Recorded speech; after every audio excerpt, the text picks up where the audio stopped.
ఉన్నది వాటిని నాశనం చేయడానికి, క్యాన్సర్ కణాలు మళ్ళీ పెరగకుండా స్ప్రెడ్ కాకుండా రక్షించడానికి వంకాయ ఉపయోగపడుతున్నదని సైంటిఫిక్గా ఉన్నాయి అన్నమాట.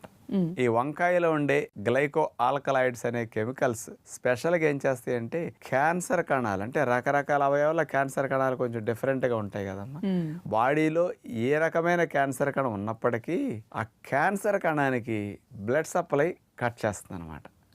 రక్తనాళాల మార్పులు తీసుకొచ్చి పోషకాలు వెళ్లకుండా చేసేస్తుంది అనమాట. దానివల్ల ఏమవుతుంది, క్యాన్సర్ కణకి న్యూట్రిషన్ అందక క్యాన్సర్ కణం చచ్చిపోతుంది. ఇక స్ప్రెడ్ అవడానికి ఛాన్స్ లేకుండా చేయడానికి ఈ గ్లైకో ఆల్కలాయిడ్స్ అని మెయిన్ ఉపయోగపడుతున్నాయి అంటున్నారు. అలాగే మరొక కెమికల్ సోలసోడైన్ అనే గ్లైకోసైడ్ వంకాయలో స్పెషల్ గా ఉంటుంది అనమాట. ఇదేం చేస్తుందంటే క్యాన్సర్ కణాలని మొదట్లోనే గుర్తించి తానంతట తానుగా చనిపోయేటట్టు వాటికి ప్రేరణ కలిగించి ఇక క్యాన్సర్ కణం స్ప్రెడ్ కాకుండా రక్షణ కలిగిస్తుంది. అంటే మంచి కణాలు క్యాన్సర్ కణం అంటించకుండా, మంచి కణాలు క్యాన్సర్ గా మారకుండా రక్షించడం